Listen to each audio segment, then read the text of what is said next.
तस्मै ज्येष्ठाय ब्रह्मणे नमः। ब्रह्मणे नमः। ब्रह्मणे नमः।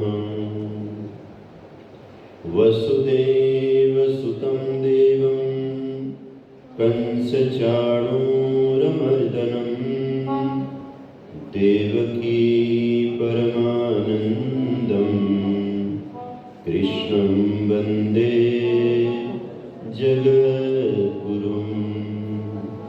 कृष्णं वन्दे जगद्गुरुं। कृष्णं वन्दे जगद्गुरुं। तेरी कृपा के बिना हे प्रभु मंगलमूल, पत्ता तक हिलता नहीं, खिले न कोई फूल। ओम शांति शांति शांति। बोलिए नंद नंदन योगेश्वर श्री कृष्ण भगवान की। आइए उनकी मंगलमय वाणी की महिमा की भक्ति हम मिलकर गाते हैं। एक ऐसी गंगा बहाई भगवान कृष्ण ने जो मुक्ति देने वाली, सभी समस्याओं का समाधान करने वाली, हम सबके जीवन को मंगलमय बनाने वाली वाणी श्री कृष्ण ने प्यारी गीता गाई। प्रिंट पेपर को देखिए, उसमें ये पहला भजन आपको मिलेगा।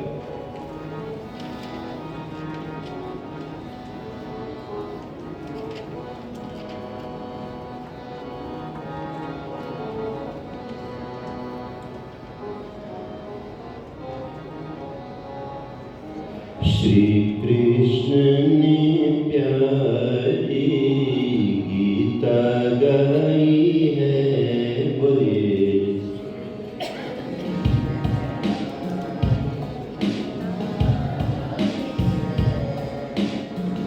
मुक्ति देने वाली गंगा लाई है।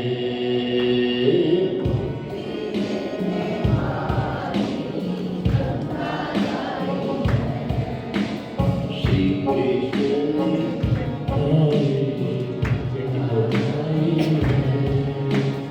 मुक्ति देने वाली गंगा लाई है। श्री कृष्ण ने प्यारी गीता गाई है। मुक्ति देने वाली गंगा लाई है। गंगा लाई है। गंगा लाई है।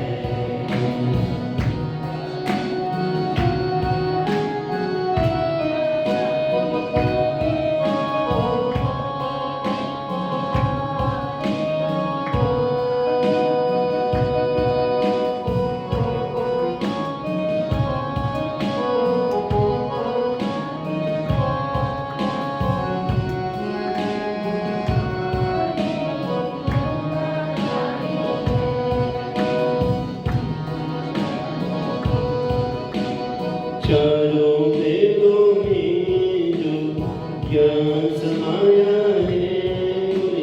चारों वेदों में जो ज्ञान समाया है, वैसे कहकर उपनिषद में आया है।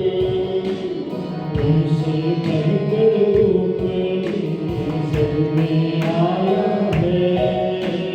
वैसे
वैदिक मंत्रों का सार छिपा है इसमें, सारे ग्रंथों का सार छिपा है इसमें, सारे ग्रंथों का सार छिपा है इसमें, सारे ग्रंथों का सार छिपा है इसमें, सारे ग्रंथों का माधव महिमा सारी अर्जुन को गाई है, माधव महिमा सारी अर्जुन को गाई है, मुक्ति देने वाली गंगा लाई है, मुक्ति देने वाली गंगा लाई है।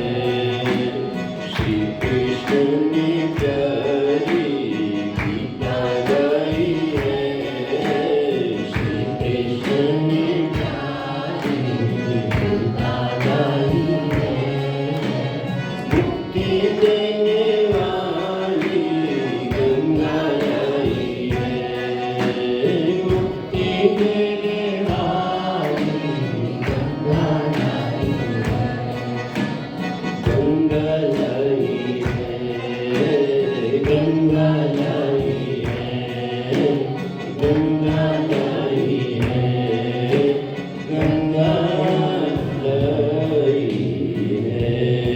बोले नंदनंदन योगेश्वर श्री कृष्ण भगवान की। कोटि कोटि वंदन उन चरणों को जिनके पदार्पण से समस्त सृष्टि का, मानव का कल्याण हो रहा है भगवत गीता से। आइए हम ऐसी मंगलमय वाणी का अब आपने फोल्ड करना है, इसको बिल्कुल 4 गुना फोल्ड कीजिए और गीता के एक साइड में इसको दबा लीजिए पेजों के बीच में, ताकि बिखरेगा नहीं, गिरेगा नहीं। अब गीता पाठ करना है आपने मेरे साथ। और आज भगवत गीता का जो पाठ चलेगा 16वें अध्याय में आज हम पहुंच गए हैं, 12वें श्लोक में पहुंच गए हैं। और पृष्ठ संख्या देखिए आ रहा है 12वें श्लोक का। बहुत सुंदर ग्रंथ यहाँ मंगाया आपने, मैं देख रहा था भूषण जी बांट रहे थे। ये एडिशन वही है जो मेरे हाथ में है। पृष्ठ संख्या 246 में ये श्लोक आ रहा है, 12वां श्लोक। आशा पाश सदैव बद्धा। हमारे साथ आप गा सकते हैं, बड़े आराम से, भाव से। देखिए बहुत सुंदर।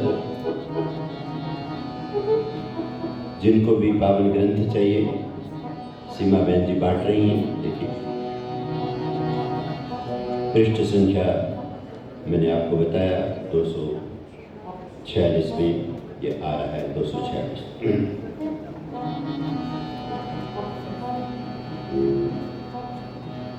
चिंता आशा पाश शतैर्बद्धा गए, आशा पाश शतैर्बद्धा काम क्रोध परायणा, काम क्रोध परायणा, ईहन्ते काम भोगार्थम्, ईहन्ते काम भोगार्थम्, अन्यायेन अर्थसञ्चया, अन्यायेन अर्थसञ्चया, अन्यायेन अर्थसञ्चया।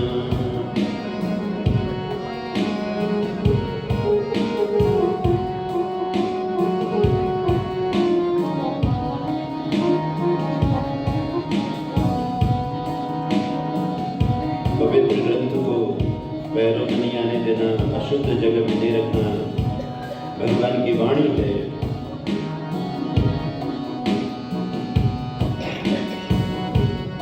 इदमद्भुतं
और संकीर्तन वचन गीता से ही बार बार महर्षि व्यास जी ने गीता में ही ये वाक्य लिखा है, श्री भगवान उवाच। संकीर्तन का वाक्य क्या है? श्री भगवान उवाच। तो संधि करेंगे तो कीर्तन बन जाएगा। देखिए,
में कहने जा रहे हैं। श्री भगवान वाच, श्री भगवान वाच, श्री भगवान वाच, श्री भगवान वाच, श्री भगवान वाच, श्री भगवान वाच, श्री भगवान वाच, श्री भगवान वाच, श्री भगवान वाच, श्री भगवान वाच, श्री भगवान वाच, श्री भगवान वाच। बोलिए सच्चिदानंद भगवान की। एक प्रभात बेला में स्कूल की छोटी सी 5वीं 6वीं में पढ़ने वाली बिटिया जापान के जेल अधीक्षक के पास में जाती है।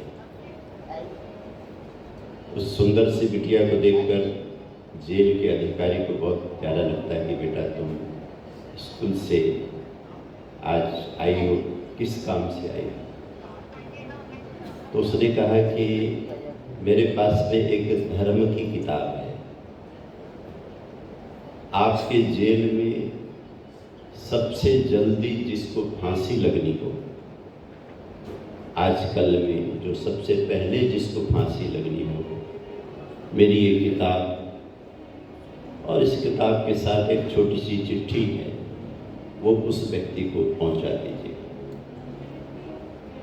इतनी छोटी सी बिटिया की इतनी सुंदर बात अच्छी लगी, बेटी को सीने से लगाया, प्यार किया, किताब लिया और किताब ले जाकर के सचमुच कल एक कैदी को फांसी होनी थी, वो धर्म की किताब कैदी को दी गई। कहते कैदी ने उस किताब को खोला और चिट्ठी देखी और चिट्ठी में लिखा था कि यद्यपि आपके कर्मानुसार बहुत जल्दी ही आपको इस दुनिया से जाना पड़ेगा, लेकिन इस धर्म ग्रंथ में लिखा है कि भगवान ये कहते हैं दुनिया में चाहे आदमी कितना भी बुरा क्यों न हो, कितना भी घटिया क्यों न हो, कितना भी बड़ा पापी क्यों न हो, वो भी मेरी ही संतान है। बोले सच्चिदानंद भगवान की। और उस अपराधी ने एक ही परिवार के 3 मर्डर किए। उस पत्र को पढ़ने के बाद किताब का स्वाध्याय करते हुए जेलर का उसने धन्यवाद किया कि आज मेरी जिंदगी का बहुत बड़ा दिन है, कल मुझे इस दुनिया से जाना है, सुनिश्चित है और जाना भी चाहिए क्योंकि मैंने घोर पाप किया। लेकिन आज इस छोटी सी गुड़िया ने आकर के कितनी बड़ी चीज मुझे दे दी कि आखिर मैं भी भगवान की संतान हूं। मेरे बंधु, कल आप में से किसी भक्त ने मुझे प्रश्न पूछा, यहाँ बैठी हूँ कोई माता बहन, मेरे चाह के पूछा कि ये 16वां अध्याय ही क्यों? विनय महेंद्र जी, मेरे से पूछा गया यहाँ पे कि आपने जो कथा शुरू की गीता के 18वें अध्याय, आप क्या वजह है, क्या कारण है, आपने 16वां अध्याय ही क्यों चुना? तब मेरे पास उतना समय नहीं था समझाने के लिए। अभी आप इसको समझिए, ये कोई पूर्व नियोजित तो नहीं है, क्योंकि आपके घर में आपकी अनुमति के बिना मैं आ ही नहीं सकता। जब तक आपने बुलाया नहीं तब तक मैं इस मंदिर में आया ही नहीं। क्यों जी विनय महेंद्र जी? कब हमने कथा की थी? 1200 यानी कि 2015 में की थी कथा। उसके बाद गीता कथा करने के लिए अब हम इसलिए आए क्योंकि आपने प्यार से बुलाया। ऐसी जब तक स्वयं भगवान श्री कृष्ण अनुमति न दें, हम किसी अध्याय को कैसे सुन सकते हैं? जैसे ही विचार आया कि नारायणा में हमें कथा करनी है तो कहाँ से करें, तो एकदम अंदर से प्रेरणा आई कि 16वें अध्याय की कथा करें, क्योंकि ये 16वां अध्याय ऐसा है व्यक्ति से लेकर परिवार, परिवार से लेकर समाज, समाज से लेकर पूरा राष्ट्र है, पूरा विश्व है, उसको ये कवर करता है। क्योंकि पूरे विश्व में जितने भी नर नारी हैं इस समय बहुत ही व्यग्रता का जीवन जी रहे हैं, शांति का जीवन नहीं जी रहे हैं। एक अशांति होती है, समान न हो, साधन न हो, धन न हो, और एक विचित्र अशांति है कि साधन है फिर भी शांति नहीं। और इस व्यग्रता के काल में भगवद गीता का ये जो 16वां अध्याय है, ये बिल्कुल अमृत का काम करता है, दवाई का काम करता है। क्योंकि ये अध्याय हमें भगवत्ता की तरफ ले जाता है। क्योंकि इस भौतिक जगत में बिना भगवान के किसी को शांति मिलने वाली नहीं। कोई कितना भी कोशिश करे कि भगवान को छोड़कर, धर्म को छोड़कर, सत्य को छोड़कर मैं शांति प्राप्त करूंगा, वो कोशिश कर सकता है, उसे मना नहीं। कभी भगवान आकर उसका हाथ नहीं पकड़ेंगे तो मुझे मानता क्यों नहीं? मैंने दुनिया बनाई है, तू मेरी भक्ति क्यों नहीं करता? मैंने तुझे इतना सुख दिया। कभी किसी को भगवान आकर के रोकते टोकते रहा। ये उनकी बड़ी कृपा, वो बड़े दयालु। और हमने एक दिन भजन गाया था, दया करो तो अभी न कर दो, है ना, न जाने फिर कब दया होगी। आप क्योंकि दयालु हो इसलिए हम पर अभी दया कीजिए। तो ये कथा इसलिए है कि हम भगवान की वो दया प्राप्त करें जिससे कि हमें इस भौतिक जगत में रहते हुए भगवत्ता का पता लगे। क्योंकि ये भौतिक जगत वास्तव में भगवान की लीला है और कुछ नहीं। आप लोग डांस देखते हो, डांस, नाच गाने में बहुत रुचि हो गई है लोगों को। तो कोई बहुत अच्छा डांस करने वाली नर्तिका अगर नाच रही हो तो ध्यान रखना, जिसने नाच दिखाना है, केवल नाच दिखाना है, कोई सामान लेकर के आती है क्या? कुछ नहीं लेके आती। उसके पास अपना शरीर है और अंदर नाचने की कला है। बस उसको आपने स्टेज दे दिया और उसने अपना जलवा दिखाना शुरू किया अपने नृत्य से, अपने हाव भाव से। ऐसे ही परमात्मा ने इस जगत को नचा रखा है। परमात्मा ने कुछ भी बाहर से नहीं लाना, सब कुछ परमात्मा में समाया हुआ है।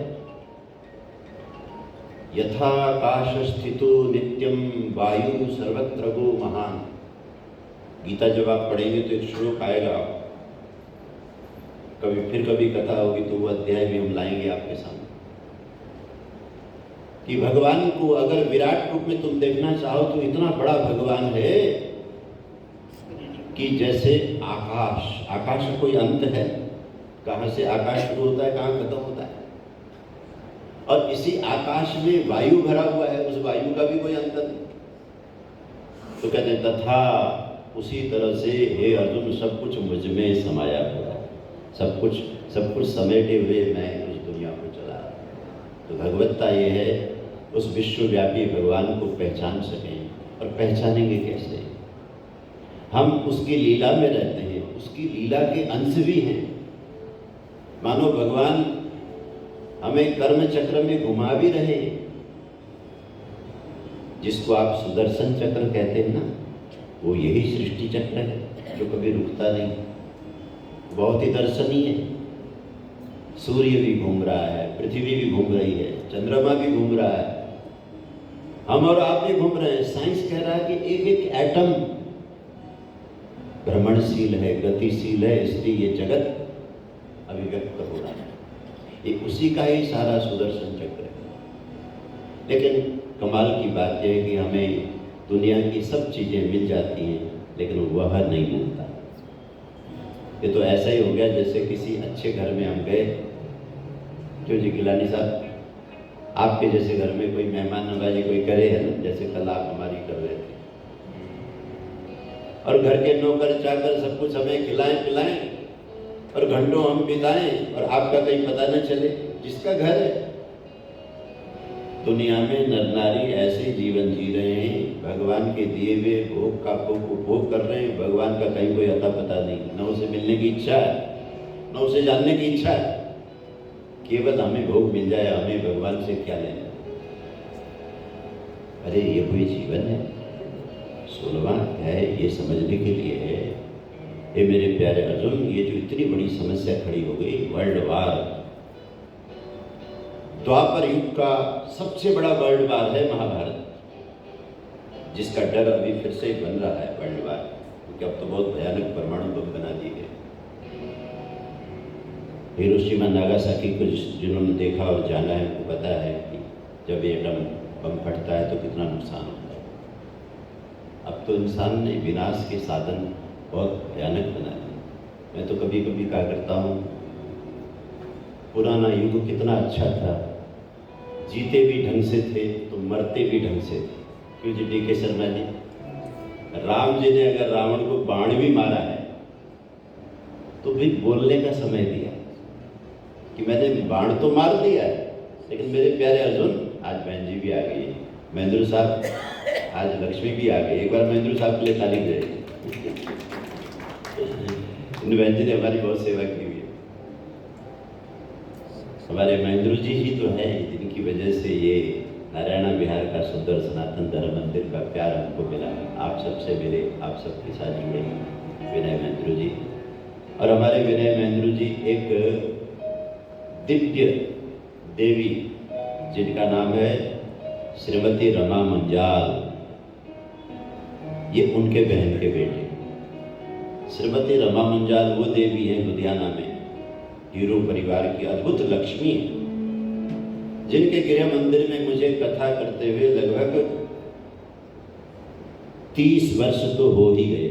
30 वर्ष केवल गीता में ही 18वां वर्ष तो लग गया। इस बार मैंने 18वां अध्याय शुरू कर दिया। उससे पहले हम उपनिषद बोलते थे, उससे पहले हम वेद पर बोलते थे।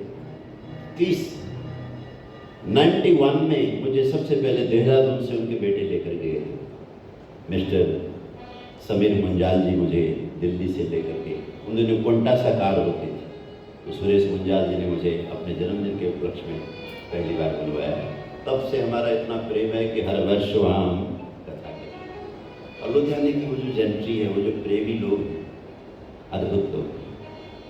तो विनय महेंद्र जी उनके भांजे हैं, उनकी दीदी के बेटे हैं। और बड़ा अच्छा लगा कि नारायणा विहार आपकी वजह से हमें मिल गया। पूरा नारायणा विहार, एक व्यक्ति मिलता है और पूरा शहर मिल जाता है, और व्यक्ति छूटता है पूरा शहर छूटता है। व्यक्ति छोटा नहीं होता है, व्यक्ति जब बड़ा काम करता है तो उससे बड़े बड़े संबंध बनते हैं।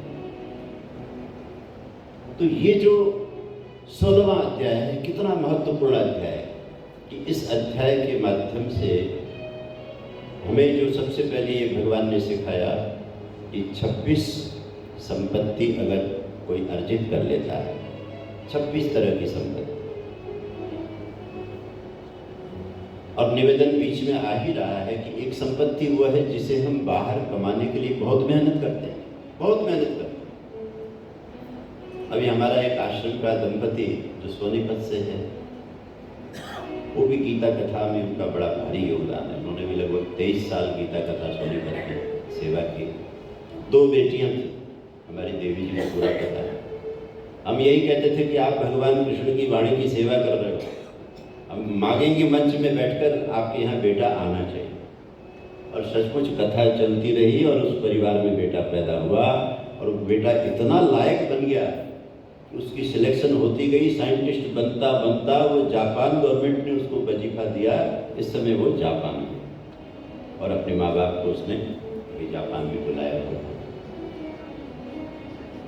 वो मुझे बताते थे कि आचार्य जी, हम इस धन को कमाने के लिए पति पत्नी दोनों सुबह सोनीपत में तैयार होकर कैसे ट्रेन पकड़ते थे, कैसे बस पकड़ते थे, कैसे भागते थे, कैसे हमने ये 30-35 वर्ष पूरे किए।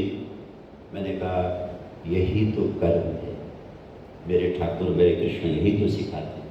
जिसको जो कर्म मिला उस कर्म को ही यज्ञ बनाओ, उस कर्म को ही सेवा बनाओ, उसे भार मत मानो।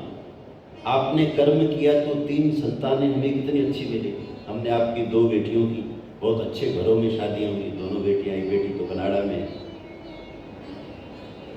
और आपके बेटे को हमने मांगा, वो आया ठाकुर जी के दरबार में गीता कथा के प्रार्थना से ही, और आप इतना योग्य बन गया। तो आप दोनों पति पत्नी ने तपस्या की, तो हमारी वेदों की रक्षा के लिए, यज्ञ की रक्षा के लिए, हमारे तीर्थों की रक्षा के लिए, मंदिरों की रक्षा के लिए हमें जनरेशन चाहिए, हमें अच्छे बेटे बेटी चाहिए। यही मैं कल आपको समझा रहा था कि परिवार बनाना, और किसके लिए बनाना? भगवान की भगवत्ता की रक्षा के लिए बनाना, कि हमारी संतान शास्त्र पढ़े, गीता पढ़े, मंत्र जपे, मंदिर जाए, दान करे, परिश्रम करके धन कमाए, उसका उत्तम अंश श्रेष्ठ कार्य में लगाए, तो उसका दैवी जीवन हो जाता है। लेकिन जब ऐसा नहीं होता है तो क्यों नहीं होता है, ये भी तो प्रश्न है। उसी प्रश्न पर आगे हमारे ये श्लोक चल रहे हैं। इसमें कहा, मेरे प्यारे अर्जुन, आज का श्लोक देखिए, 12वें श्लोक में कहा, जब मनुष्य उन 26 गुणों से छूट जाता है और अपने ढंग का जीवन जीने लगता है, तब उसके साथ क्या क्या होता है। अगर हम सत्संग में नहीं है तो कहीं ना कहीं तो है ना, क्यों जी? अगर हम इस समय, इस पल, यहाँ इस सत्संग में प्रभु के चरणों में ना हो तो कहीं ना कहीं तो है। इसी तरह जो व्यक्ति इन 26 गुणों में अपनी चेतना को संभाले हुए नहीं है, उसकी चेतना कहीं ना कहीं तो है। और कहाँ पर है, वही चर्चा चल रही है। कहते हैं, आशा पाश सतैर्बद्धा काम क्रोध परायणा। सैकड़ों प्रकार की आशाओं की रस्सियों से, आपको पता है किसी व्यक्ति को रस्सी से अगर बांध दो ना, रस्सी बहुत पतली होती है, लेकिन रस्सी का कमाल ये है कि अगर उसको ठीक से बांध दिया जाए ना, बड़ी से बड़ी चीज उस रस्सी के काबू में आ जाती है। रस्सी पतली, आप माचिस लगा तो अभी जल जाएगी, लेकिन भगवान न करे कोई आपका दुश्मन आपको बांधना चाहे तो उसी पतली सी रस्सी से हाथ पांव बांधकर खंभे में बांध देगा, आप कुछ कर नहीं पाए। उस रस्सी में ये दूसरी शक्ति, जो हमारे भीतर आशाएं हैं, आशाएं एक अच्छी हैं, एक बुरी है। और जो गलत आशाएं हैं उनको लेकर के इस श्लोक के अंदर कहा गया कि जो लोग दैवी साधना नहीं कर रहे हैं उनकी रस्सियां तैयार हो रही हैं, और उन रस्सियों में स्वयं वो बंधे चले जा रहे हैं। और रस्सियां कितनी हैं? शतई, 100 के ऊपर भी प्लूरल लगा दिया, सैकड़ों हैं, केवल 100 नहीं है, शतई। आशा पाश शतैर्बद्धा काम क्रोध परायणा। काम और क्रोध में भरे हुए, इहन्ते काम भोगार्थम अन्यायेन अर्थ संचयान। अब उनके जीवन में होता ये है मेरे प्यारे अर्जुन कि वो देखते हैं कि हमारी जितनी भी आशाएं, जितनी भी हमारी अभिलाषाएं हैं, इनके लिए सबसे जरूरी चीज है पैसा। ये जो पैसे की मारामारी है ना इस समय, पैसे की मारामारी, ये इसलिए है कि वो जो 26 गुण हैं वो तो इंसान के हो गए कम, और ये जो आसुरी गुण हैं ये इंसान में बढ़ गए। वो सोचता है, अभी पिछले दिनों एक घटना हुई थी, बहुत बड़ी कपड़े का मिल है उसका, उस कंपनी का। माता पिता गए थे कहीं, शायद तीर्थ गए हो या भ्रमण गए। मुंबई में बहुत महंगे अपार्टमेंट होते हैं, बहुत करोड़ों करोड़ों के फ्लैट्स होते हैं। माता पिता लौट करके आए तो गार्ड ने कहा कि बाबूजी आप ऊपर नहीं जा सकते। आपके उसमें आई हुई नॉलेज में, समाचार में घटना आई हुई,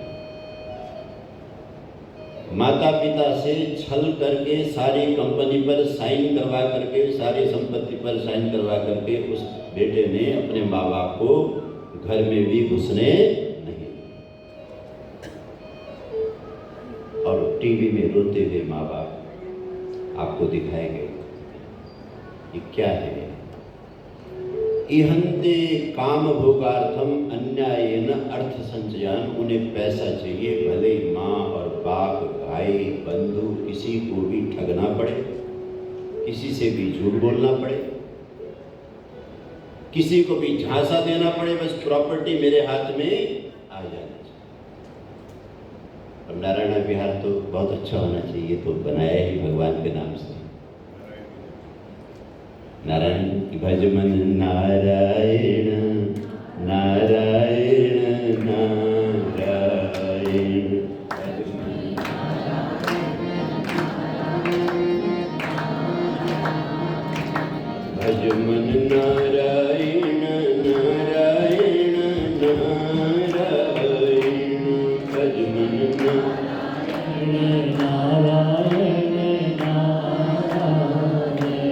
भज मन नारायण नारायण नारायण भज मन नारायण नारायण भज मन नारायण नारायण नारायण भज मन नारायण नारायण नारायण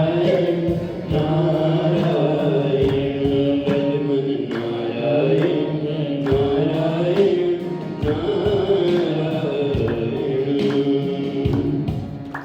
नारायण की लक्ष्मी है, फिर भी व्यक्ति कैसे झांसे में आता है। वो नारायण को तो एक तरफ करता है, सिर्फ लक्ष्मी को पकड़ता है। और उस लक्ष्मी को दो तरह से आप प्राप्त कर सकते हैं। एक है नारायण की अनुमति से, प्रभु ये सृष्टि आपने बनाई, मुझे आपने नर नारी का चोला दिया और मुझे काम करने का हक दिया, मैं काम करना चाहता हूँ, मैं आपसे पैसे नहीं मांगता। वेद में बहुत सारे मंत्र हैं, सैकड़ों। हमारे आर्य समाज के आचार्य जी से आप पूछिए, कितने अच्छे अच्छे मंत्र। वहाँ भगवान से पैसा नहीं मांगा गया, काम मांगा गया। इंद्र क्रतुम नाभर पिता पुत्र पिता। मेरे भगवान, मैं आपसे किसी का कमाया हुआ पैसे का ढेरी नहीं मांग रहा हूँ, मुझे तो कर्म दीजिए। मैं अपने कर्म से, परिश्रम से ऐश्वर्य पाना चाहता हूँ। ये तो एक सही तरीका है नारायण से लक्ष्मी प्राप्त करने का। अब दूसरा तरीका उस पापी पुत्र की तरह है, जो इतनी बड़ी कंपनी जिस पिता ने बनाई और उसी माता पिता को धोखा देकर, इतना बड़ा धोखा कि सब कुछ लेकर मकान तक में अंदर आने की एंट्री भी बंद कर दी उस व्यक्ति ने। और उन्होंने एक संदेश दिया है मेरे नारायणवासियों। वो संदेश थोड़ा सा समझने वाला संदेश है। संदेश ये है कि भले ही आपके बेटे बेटी श्रवण कुमार जैसे ही क्यों ना हो, फिर भी अपने जीते जी सब कुछ किसी के नाम मत करो। हाँ, आफ्टर माई डिपार्चर, उसमें तो कोई भी पेपर कर सकता, क्योंकि इस समय संस्कार अच्छे नहीं। किसी पर भरोसा करके अपने आप को धन विहीन मत कीजिए। भगवान करे अगर आपके कर्म अच्छे हैं तो संतान धर्म पूर्वक बिना धन के भी आपकी सेवा करें। मुझे कितना अच्छा लगा, 3 बेटे थे उनके। कहने लगा आचार्य जी, उस दिन मुझे और मेरी पत्नी की आंखों में आंसू आ गए। हमने तीर्थ यात्रा करने का मन बनाया और आज भी अभी मुझे बता रहे थे गिलानी जी की हमारी एक यात्रा की तैयारी हो गई। अगर आपके बच्चे काम धंधे संभाल रहे हैं तो अच्छी अच्छी जगह जाइए, ऋषियों के आश्रमों में जाइए, ध्यान भजन में जाइए, जब तक कीजिए, परोपकार कीजिए, दान पुण्य कीजिए। आज शरीर ठीक है, कल पता नहीं हो या ना हो। इसलिए जो लोग बहुत अच्छी अच्छी यात्रा की व्यवस्था करते हैं वो भी अच्छा काम करते हैं। मुझे भी बहुत लोग बुलाते रहते हैं। पंजाबी बाबू वालों ने मुझे बुला रखा है कि अयोध्या जी के लिए बिल्कुल आपकी सीट तैयार है। मैंने कहा मैं अपने ढंग से आऊँगा, अभी आप चाहिए, क्योंकि मुझे नारायणा में कथा करना है। मैं अयोध्या चला जाऊँगा, मैं राम जी के पीछे चला जाऊँगा तो कृष्ण जी यहाँ रह जाएंगे, मैं उन्हीं की सेवा में।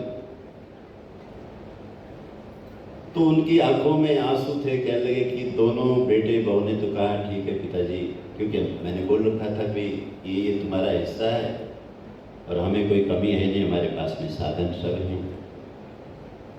तो कहते हैं 2 बेटे बहू तो हमें मिलकर विदाई देकर चले गए, लेकिन तीसरा बेटा और बहू आए पैसे लेकर। कहने लगे कि आप यात्रा पर जा रहे हो, दान करने जा रहे हो, पुण्य करने जा रहे हो, हमारी भी तो कमाई ले जाइए। आपने हमारे ऊपर इतना एहसान किया है, हमें पढ़ा लिखा करके इतनी संपत्ति हमें दी है, इसलिए ये यात्रा आप अपनी कमाई से नहीं करेंगे, हमारी कमाई से करेंगे। बोले सच्चिदानंद भगवान की। ये अभी इन्हीं दिनों की बात है, ऐसे बच्चे भी हैं, अभी भी हैं। कौन कहता है कि धरती में सत्य नहीं? ये यात्रा आप अपना पैसा कहीं दान कीजिए, लेकिन इस यात्रा में जो भी खर्चा होगा वो आप हमारी कमाई का करेंगे। तो क्योंकि माता पिता का ऋण, माता पिता भले कितना कहें कि बेटा तुमसे एक पैसा भी नहीं चाहिए, लेकिन बेटे बहू के सिर से कर्जा उतरेगा नहीं जब तक वो अपनी कमाई से उनकी सेवा नहीं करे। तो कहते हैं आशा पाश शतिर्बद्धा, जिनको इन पासों ने, इच्छाओं ने घेरा हुआ है, वो अर्थ पर अनर्थ करना शुरू करते हैं।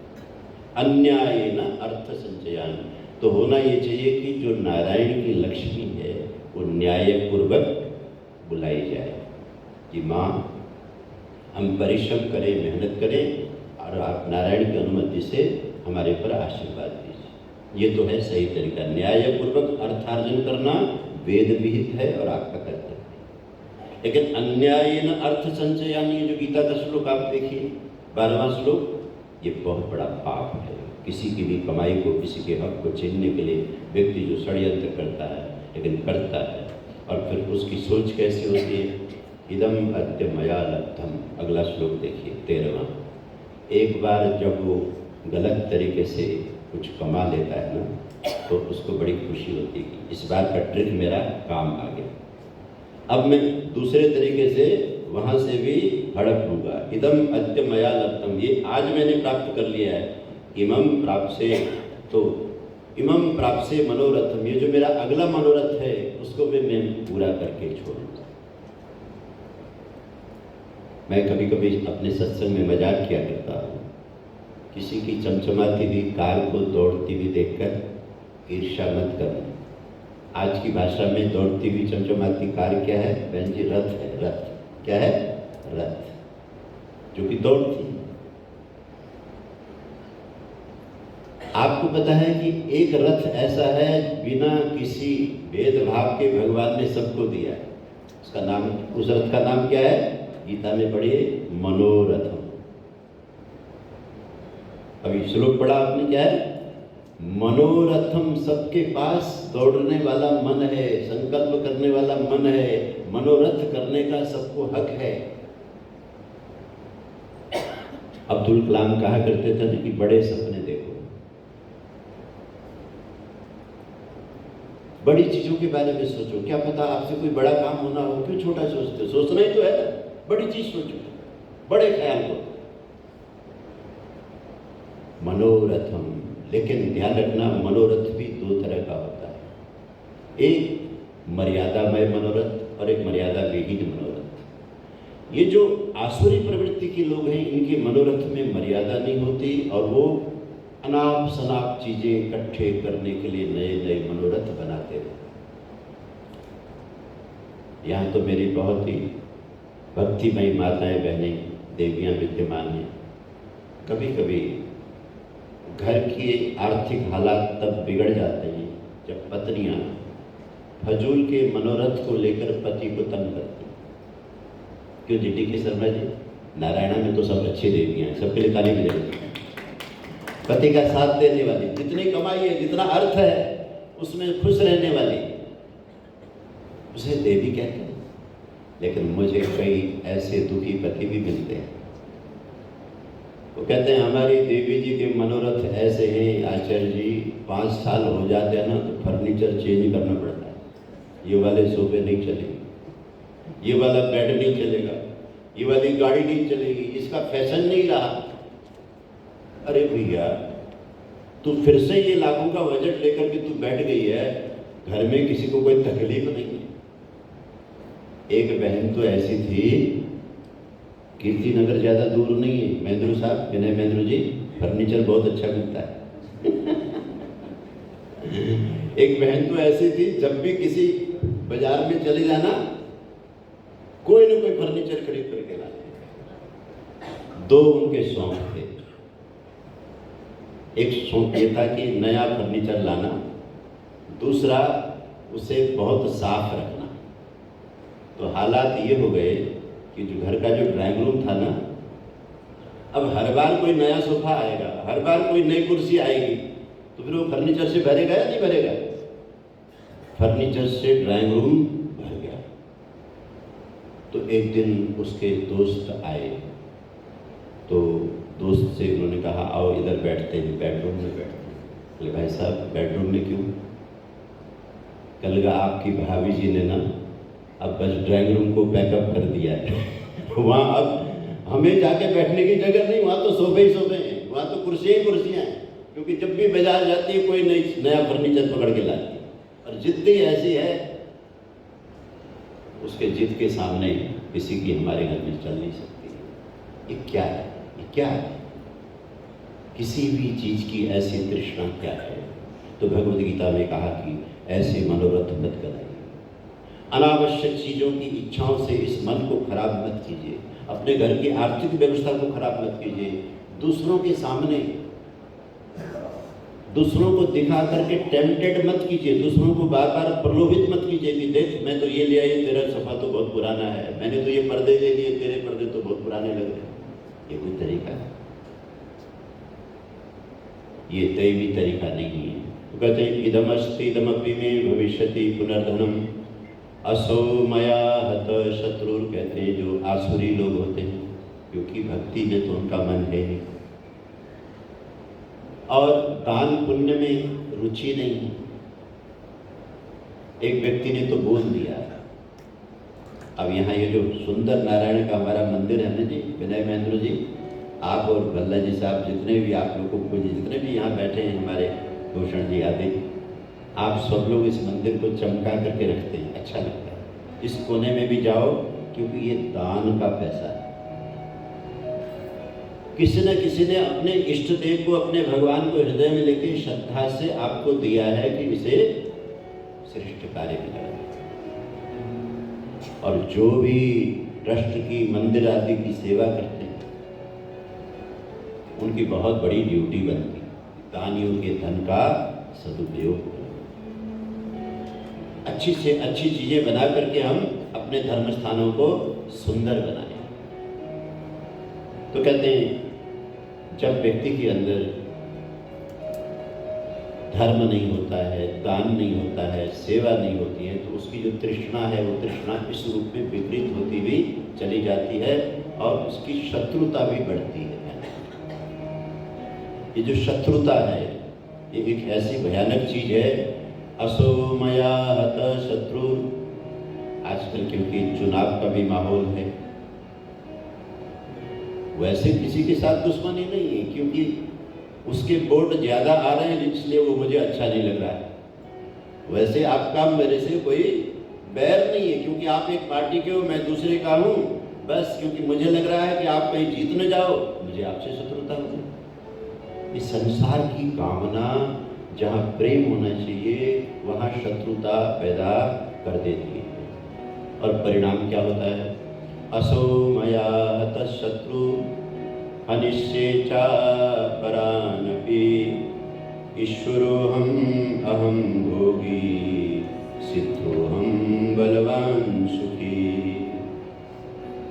वो लोगों को शत्रु भी खूब बनाता है, भले ही वो उसको शत्रु न मानता हो, लेकिन मन ही मन उससे उसकी दुश्मनी शुरू हो जाती है। और दूसरी बात ध्यान रखना, किसी के बारे में भी आप कुछ भी सोचते हैं ना, वो आपका सोचा हुआ आप तक नहीं रहता, वो तो चल पड़ता है और उसकी चेतना को कहीं न कहीं जाके छूता है। आपने तालाब को देखा है? शांत पानी से भरा हुआ तालाब, एक कंकर उठा के फेंक दो, एक लहर उठती है और ये लहर तब तक फैलती है जब तक किनारा। जिसके बारे में आपने अच्छा सोचा उसकी भी तरंग बनती है, जिसके बारे में आपने बुरा सोचा उसकी भी तरंग बनती है, और उसके मन के तट को छू के ही वो विराम देती है। इसलिए भगवान ने गीता में साधना सिखाई है। हमारे यहाँ सुबह सुबह प्रार्थना ब्राह्मणों को बुला करके कि भद्रम कर्णेभिः शृणुयाम देवाः भद्रम पश्येमाक्षभिर्यजत्रा। हे भगवान, हम कभी भी अपने कानों से किसी की बुराई न सुने, अच्छा ही नहीं सुने। हे देवता लोग ऐसे कृपा करो कि हमें सदा अच्छा सुनने को मिले। ये ब्राह्मणों से वेद वाचन कराते थे। हमारे यहाँ अच्छे अच्छे घरों में ब्राह्मण लोग नित्य प्रति जाकर पाठ पूजा वेद पाठ करा के वातावरण को शुद्ध रखते थे। आपको भी अगर भगवान ने धर्म साधन दिया है तो समय समय पर वेद पाठी विद्वानों को ब्राह्मणों को बुला के यज्ञ हवन और मंत्रों का पाठ कराइए। उससे तरंग जगत तैयार होता है कि भद्रम कर्णेभिः शृणुयाम देवा, हम कान से कभी बुरा न दे सुने, और भद्रम पश्येमाक्षभिर्यजत्रा, ऐसी कृपा करो कि हमें आंखों से अच्छा ही देखने को मिले। हम अपना अच्छा दिखाएं भी, लोगों का अच्छा देखें भी, हम अपना अच्छा सुनाएं भी, हम औरों का अच्छा सुने भी, बुराई में हमारा मन न जाए। इसलिए आओ एक प्रार्थना हम गुनगुनाते हैं। ये तो कृपा होगी तभी होगा, नहीं तो मन तो इधर ही है। ये जो आसुरी प्रवृत्ति वाला मन है ना, मन पानी की तरह होता है, कहीं भी डालो ना वो डाउनफॉल नीचे की तरफ रुचि लेता है, और ऊपर के लिए तो फिर मोटर लगाना पड़ता है, क्योंकि पानी ऊपर छत में चढ़ाना हो पंप लगाना पड़ता है ना। तो संकीर्तन भजन से ये मन ऊंची चीजों को सोचता है। बहुत ही प्यारा है, आइए देखिए।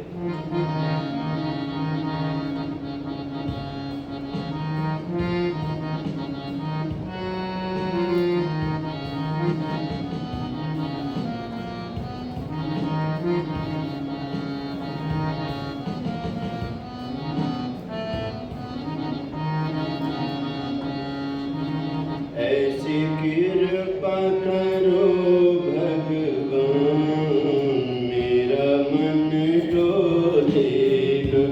ऐसी कृपा करो भगवान, मेरा मन डोलेगा।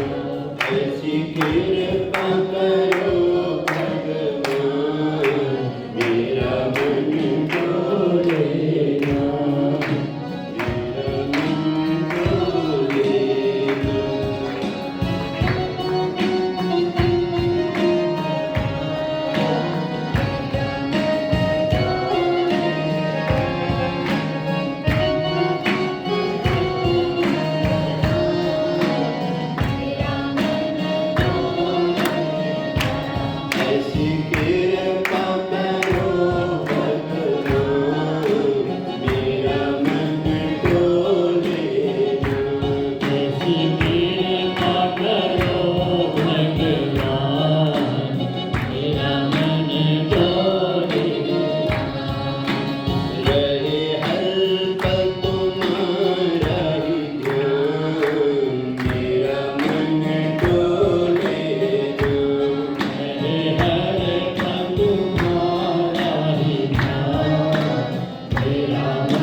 पूरा मंदिर कीर्तन से गूंजना चाहिए।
ये मन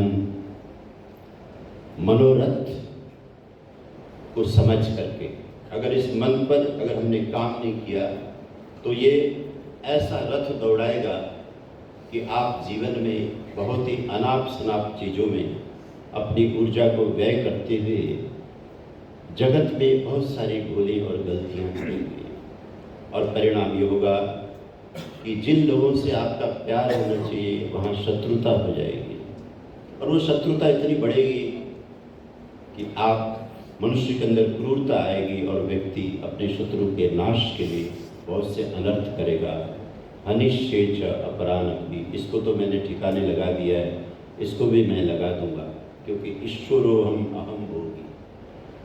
श्लोक देखिए 14वां श्लोक। उसको लगता है इस समाज का, इस दुनिया का, इस इलाके का मैं ही मालिक हूँ, मैं ही सरदार हूँ। ईश्वरोहम अहम भोगी। सबसे बढ़िया सुख के साधन मेरे पास में है, मेरे से ज़्यादा साधन किसी के पास हो नहीं सकते। और सिद्धो हम बलवान सुखी, मैंने ये भी सिद्धि प्राप्त कर ली है, ये भी प्राप्त कर ली और मैं बहुत बलवान भी हो गया। आपको पता है तपस्या करके भी कुछ सिद्धियाँ मिलती हैं और दुनिया में कर्म करके भी सिद्धियाँ मिलती हैं। कई बार ऐसा होता है कि किसी ने पूर्व जन्म में बहुत दान पुण्य किया होता है, जैसे हमने कथा में सुना है। बिल्कुल एक मजदूर घर की एकदम असमर्थ बालिका कितने बड़े घर में पैदा हो गई दान पुण्य के प्रताप से।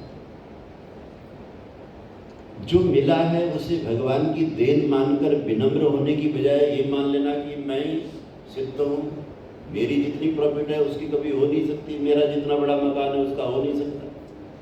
अरे ये आपने विचार कहाँ से पालना शुरू कर दिया। और यही विचार दुर्योधन और उसके भाइयों के बनते हुए चले गए थे। तो कहते हैं जब इस तरह के विचार होते हैं सिद्धि और साधना में भी सिद्धि होती है। स्वामी विवेकानंद जी महाराज को प्रणाम करते हैं। बोले स्वामी विवेकानंद जी महाराज की।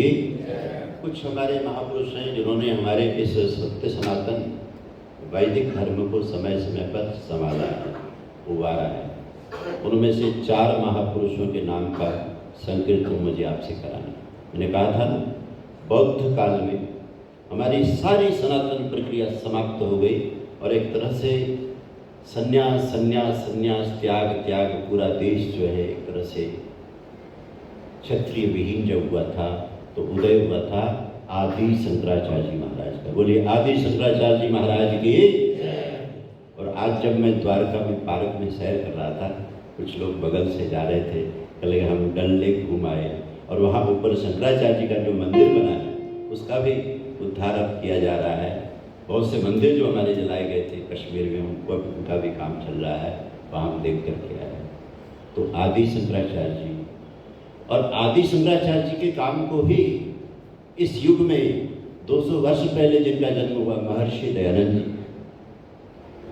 वैदिक परंपरा में समाज जो मिलकर के रहना चाहिए, जिसके अंदर छुआछूत नाम की कोई चीज़ नहीं होनी चाहिए, व्यक्ति को टैलेंट के अनुसार अधिकार मिलना चाहिए, इसकी एक नई लहर और नई आवाज़ लेकर ऋषि दयानंद जी भी आए। उनका भी बहुत बड़ी देन है। बोलिए ऋषिवर देव दयानंद जी महाराज की।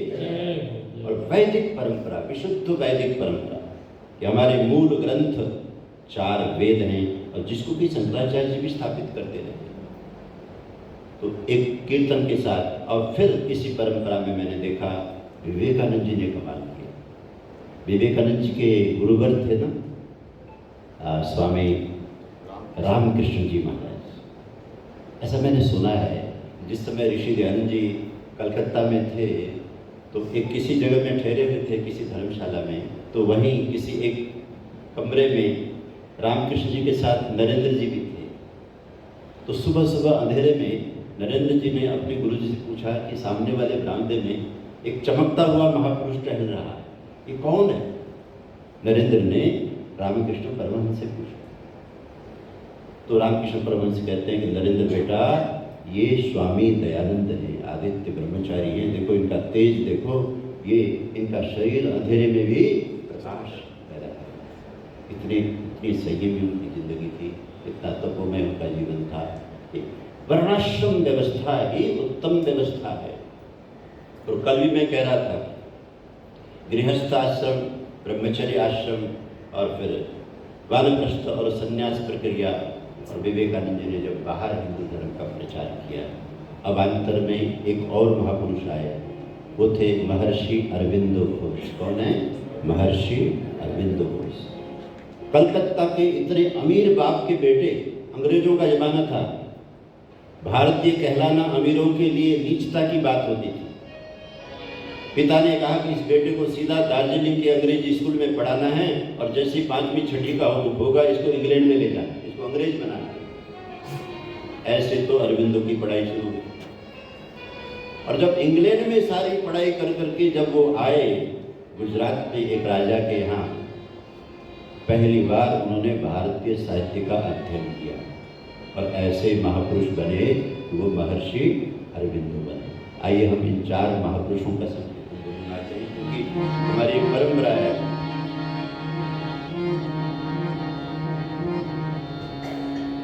गंगोत्री जय जय, यमुनोत्री जय जय, गंगोत्री जय जय, यमुनोत्री जय जय, केदारनाथ श्री बद्री की जय जय, केदारनाथ श्री बद्री की जय जय, आचार्य शंकर ऋषि दयानंद, आचार्य शंकर ऋषि दयानंद, विवेकानंद श्री अरविंद की जय जय, विवेकानंद श्री अरविंद की जय जय, गंगोत्री जय जय, यमुनोत्री जय जय, गंगोत्री जय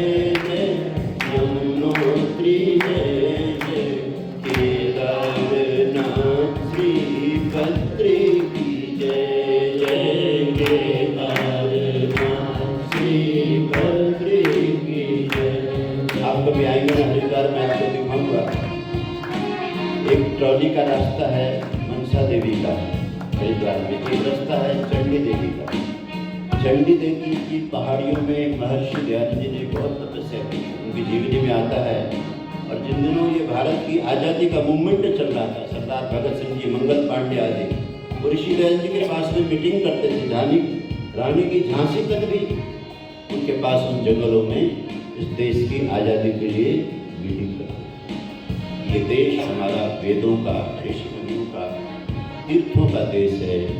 इसे इन आक्रांतों के हाथ से कैसे मुक्त किया जाए, इसके लिए इन महापुरुषों ने बहुत काम किया हुआ है। इसलिए हम इनका जितना भी गुणगान करें उतना ही कम है।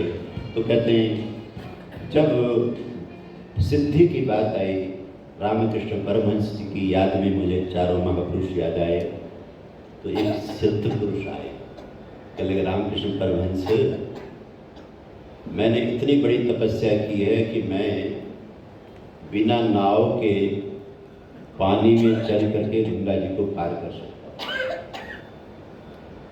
तो रामकृष्ण परमहंस जी कहने लगे बहुत अच्छी बात है, मेरे पास में तो कोई ऐसी सिद्धि नहीं है, लेकिन जहाँ तक आपकी सिद्धि का मतलब है वो मेरे लिए सिर्फ 2 रुपए की सिद्धि है। कितने की सिद्धि है? आपने जिस पानी पर चलने के लिए पूरी जिंदगी लगा दी, वो पानी पर तो 2 रुपए में नाव वाले को देकर मैं पार जा सकता हूँ। बड़ी सिद्धि तो ये है कि इंसान अपने भीतर के काम, क्रोध, अहंकार, लोभ, मोह को जीत कर अपने जीवन में अपनी आत्मा का उत्थान करे। तो कहते रामकृष्ण परमहंस जी ने जब उस सिद्ध व्यक्ति को कहा ना, तो पहली बार बात समझ में आई कि दुनिया में दिखावा करने के लिए सिद्धियां करना उतनी बड़ी बात नहीं है जितनी बड़ी बात है अपने मन को जीतना, अपने विकारों को जीतना, अपने संस्कारों को बनाना, अपने में दिव्यता लाना।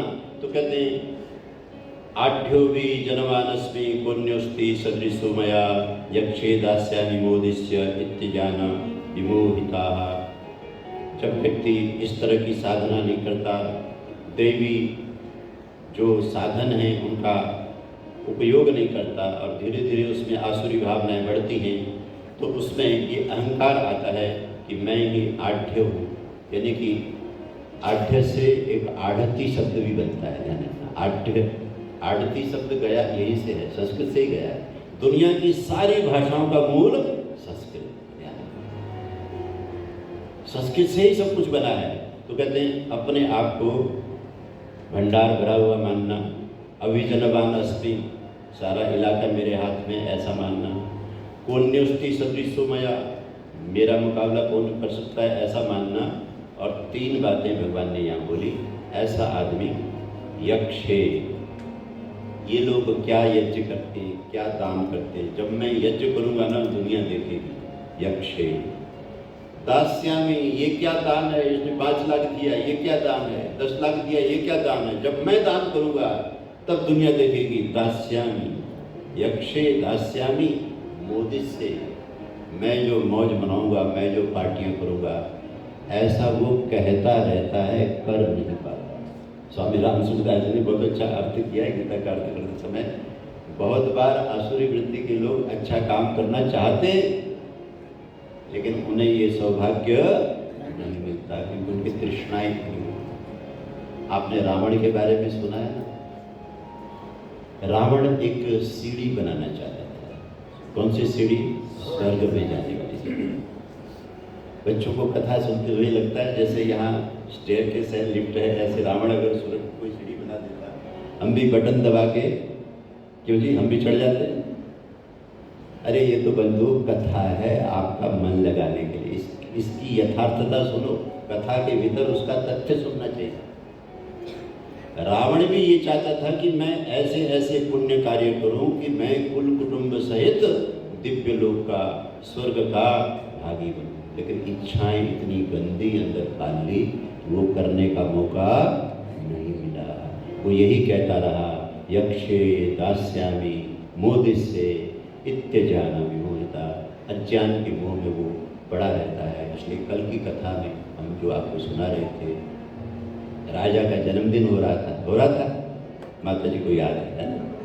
कथा को याद रखा करो, क्योंकि कथा के पीछे जो तथ्य है, तो कथा को समझने से वो तथ्य धीरे धीरे खुलता हुआ चला जाता है। और मैं बहुत बार अपनी कथाओं में लोगों को समझाया करता हूँ। ये कथा मैं आपको इसलिए सुनाता हूँ ताकि ये जो शास्त्र रूपी, क्योंकि ट्रेन चलती है ना, क्योंकि विनय महेंद्र जी, ट्रेन चलती है, बहुत बड़ी होती है, लेकिन चलती किस पर है? छोटी सी पटरी, पतली सी पटरी, लीक पर। बुल्ली अगर सही होती है तो पूरी ट्रेन जो है बड़ी तेजी से दौड़ती है। अभी तो आपको बुलेट ट्रेन भी चलाना है, वंदे भारत तो आप चलाना शुरू कर चुके हैं। एक बार ताली बजाइए, देश का विकास होना चाहिए। इतनी बड़ी आबादी है, 140 करोड़ का ये देश है, यहाँ पर संसाधन, मार्ग, रास्ते बहुत अच्छे होने चाहिए। इतनी बड़ी ट्रेन चलती किस पर है? उसका जो ट्रैक बनाया गया है, उसका जो बिछाया गया है, उसके ऊपर वो चलता है। कथा भी ये कथा इसलिए सुनाई जाती है कि शास्त्र रूपी ट्रेन को आप उस कथा रूपी ट्रैक पर समझें कि भगवान कृष्ण कहना क्या चाह रहे हैं, भगवत गीता क्या समझा रही है, शास्त्र हमको क्या समझा रहा है। तो कथा में मैं आपको बता रहा हूं कि राजा ने जन्मदिन मनाना था। अपनी रानी से कहा कि लोग मुझे बधाइयाँ देंगे, और देते ही हैं हर साल। कुछ लोग दिल से देते हैं और बड़े आदमी, कुछ लोग मजबूरी में भी देते हैं। राजा को गिफ्ट देंगे तो कल को काम पड़ेगा। लेकिन मेरा मन है इस बार जो मेरा जन्मदिन आ रहा है परसों, एक सिद्ध तपस्वी के बारे में मैंने सुना है, हम उनको उनकी सेवा करें, उनको दक्षिणा दें, उनकी सेवा करें भिक्षा से। और मैंने कथा में सुनाया था कि रानी ने बोला कि पतिदेव आपकी अभिलाषा तो बहुत अच्छी है। देखो, पत्नी वही होती है जो पति की शक्ति स्वरूपा होती है। पति पत्नी केवल देखने में दो होने चाहिए, संकल्प में, विचार में सदा एक होने चाहिए। ये यथार्थ गृहस्थी। जो अच्छी चीज पत्नी कहे तो पति उसमें सर्वात्मना साथ दे, जो अच्छी बात पति कहे उसमें पत्नी साथ दे। फिर देखो घर कितना सुंदर चलता है। ये घर केवल पैसे देने से नहीं चलता है, ये चलता है संस्कारों से। अच्छे संस्कार, अच्छी विचारधारा, अच्छे कुछ आदर्श कि हमारे घर के ये आदर्श हैं। एक बहुत बड़े घर में ऐसा ही बहुत बड़ी कथा लगी हुई। सुबह से लेकर के घर की जो देवी है भूखी प्यासी 12-1 बजने को आए। मैंने कहा बहन जी सुबह से आपने कुछ नहीं खाया। मेरी आंखों में आंसू। कल आचार्य जी आज हमारे घर के लिए कितना बड़ा दिन है, सबको खिला के खाने का दिन है, इसलिए आज मैं सबको खिला के ही हम दोनों खाएं। ताली बजाइए ऐसे पति पत्नी को। आज भी करोड़पति, अरबपति।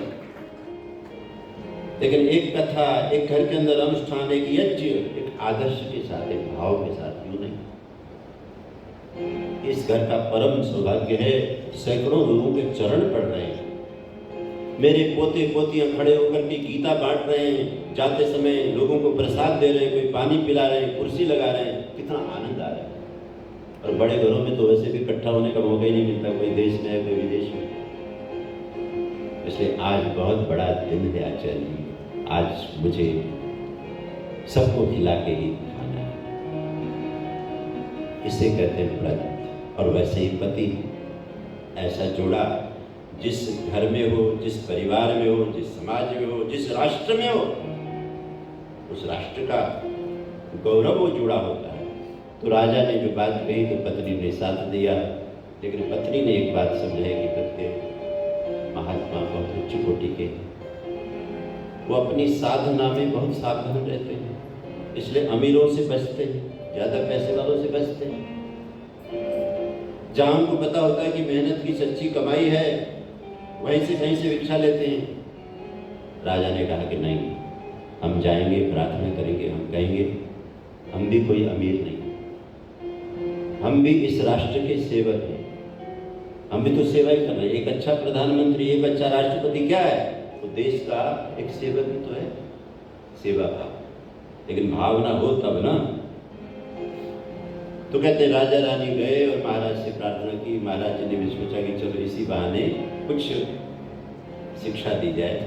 कहने लगे ठीक है, परसों हम आते हैं, लेकिन हमारा नियम है हम भिक्षा दरवाजे में लेते हैं आप, लेकिन भिक्षा हम अपनी मर्जी से लेंगे, जो हम मांगेंगे वो आपको देना होगा। तो कथा में आपने सुना कि महाराज आए, झोली से एक कटोरी निकाली छोटी सी और कहा कि भिक्षा में मुझे सोने के सिक्के चाहिए। ऐसा था कथा में, आपने सुनी थी कथा। तो कहते हैं उस कटोरे में सोने के सिक्के, राजा कहता है रानी से, महाराज जी कुछ बड़ी कटोरी लाते, उसको भर के देते, कटोरी तो बहुत छोटी है, लाओ भाई जल्दी से। सिक्के डालने शुरू हुए, लेकिन महात्मा ने एक ही बात कही थी, भिक्षा तब पूरी होगी जब किनारे तक सिक्के होंगे, ऊपर के किनारे तक, बीच में नहीं, पूरा भरना पड़ेगा। तो कहते सिक्के डलते चले गए, कटोरी आधे से ऊपर आती नहीं, सिक्के खत्म हो रहे हैं, दिन हो गया, दिन ढलने भी लग गया। महात्मा खड़े, राजा सिक्के मंगा रहे हैं और अपने खजाने का सामान जोहरियों को बेच रहे हैं, जाओ सिक्के लाओ, देना है। तो मंत्री ने आकर के समझाया कि हे राजन, ये कोई चमत्कार हो रहा है, इस कटोरी को हम भर नहीं पाएंगे, बहुत कुछ खजाना जा चुका है, इसलिए महाराज जी से क्षमा याचना कर लेना ठीक है।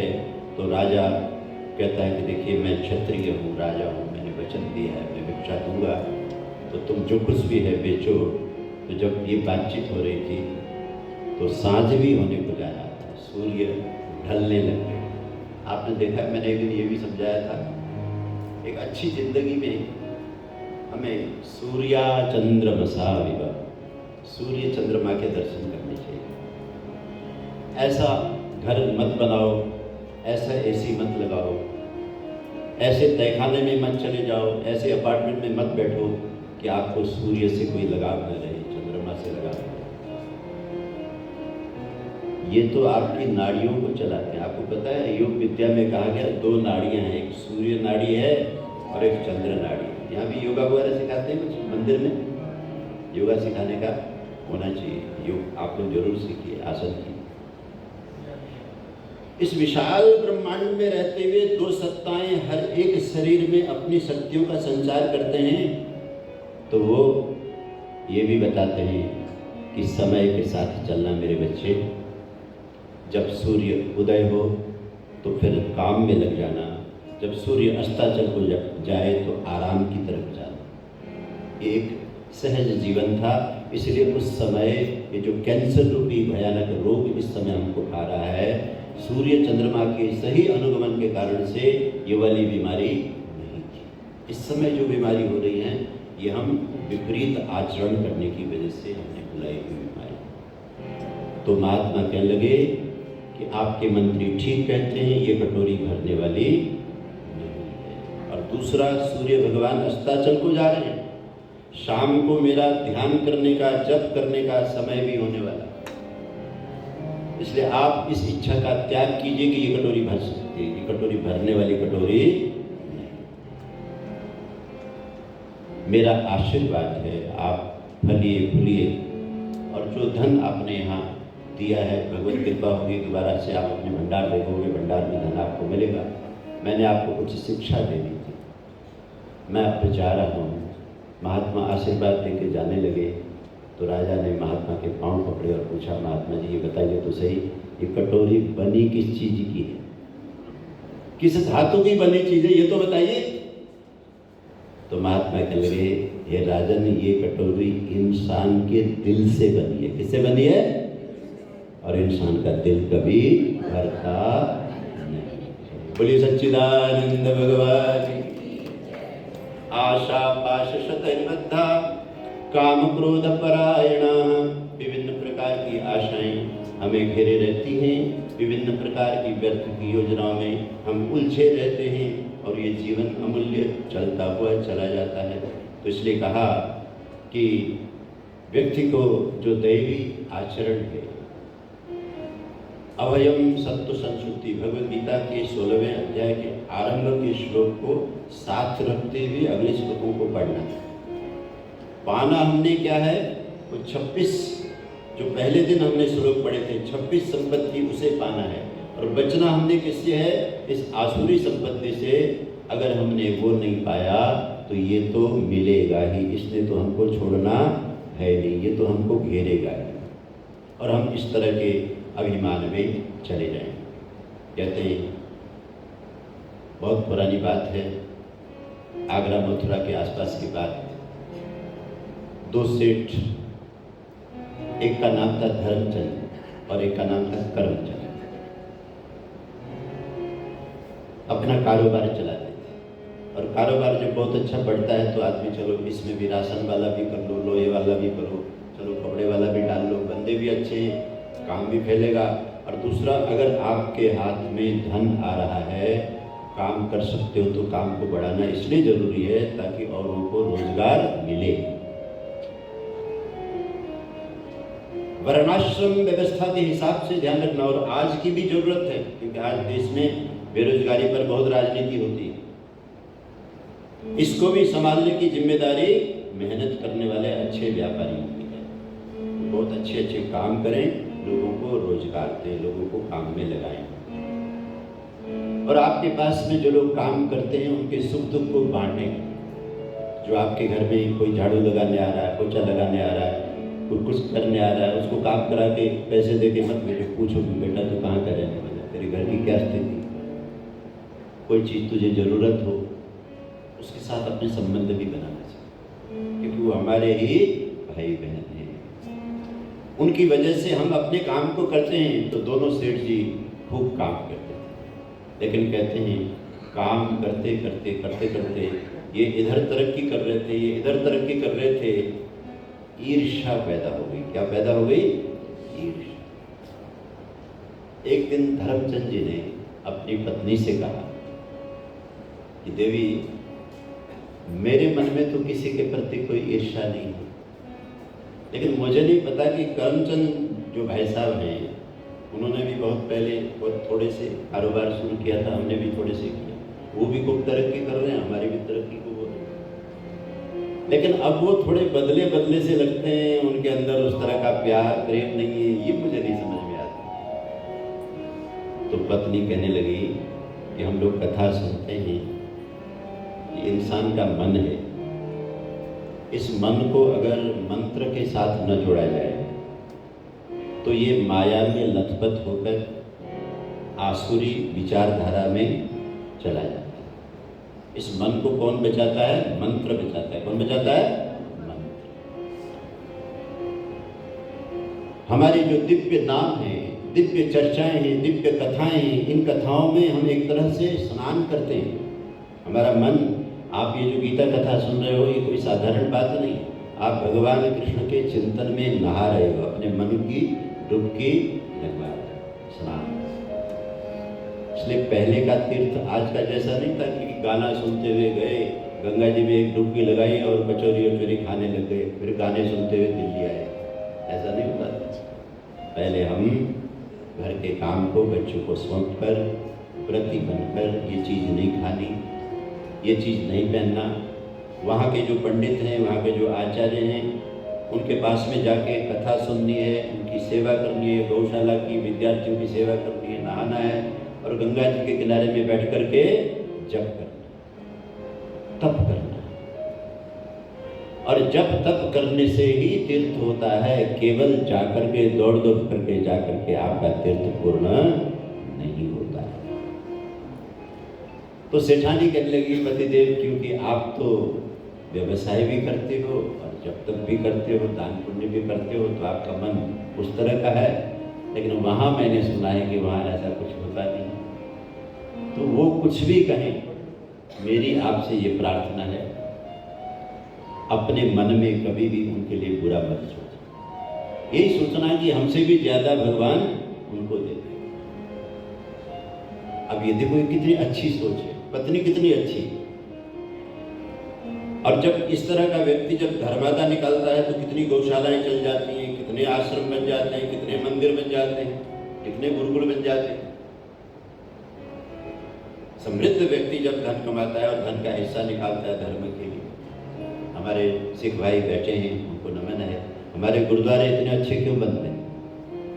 इसलिए बनते हैं कि गुरुजनों ने हमें सिखाया कि गुरु घर में अर्पण किए बिना ऐसे नहीं जाना, और जो भी कमाओ वो गुरु घर के लिए निकालो। मुझे याद है, मुझे जम्मू कश्मीर से कोई टैक्सी वाला लेके आता था, तो सिख बंधु थे, रात का समय, सुबह तक पहुंचना था। रास्ते में कोई गुरुद्वारा नहीं था जहां वो सिख भाई रुक करके बिना चढ़ाए हुए, बिना प्रणाम किए हुए आगे जाते।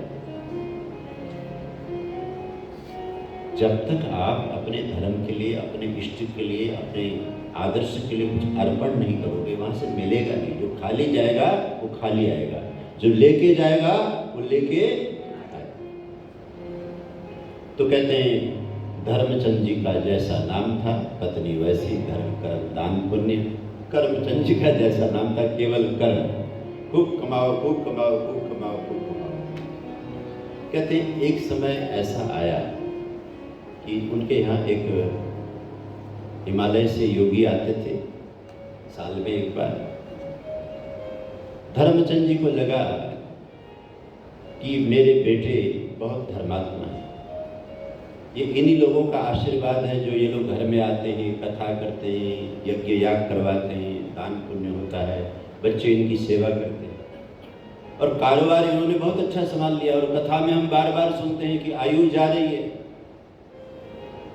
आयु तो रुकने वाली है नहीं, इसलिए इंसान को समय रहते हुए भगवान के भरोसे भी कुछ चीजें छोड़नी चाहिए। तो क्यों ना मैं इन बेटों के भरोसे कुछ दिन के लिए कारोबार देकर इन महात्मा के साथ में अपनी पत्नी को लेकर के हिमालय में जाऊं, तीर्थ में जाऊं। आओ एक पंक्ति ये भी दोहराते हैं, बहुत प्यारी पंक्ति है। दुनिया के कारोबार भी शांति से आप तभी करो जब थोड़ा सा भरोसा उस पर होगा। रखो भरोसा परम पिता पर, उसने अगर देना है ना तो तुम्हारी चालाकी के बिना भी तुम्हें मिल जाएगी। तुम्हारी ये जो बहुत ज्यादा लालसा है, आशा है, तृष्णा है, उसके बिना भी वो देना जानता है। उसके भंडार बहुत अच्छे हैं।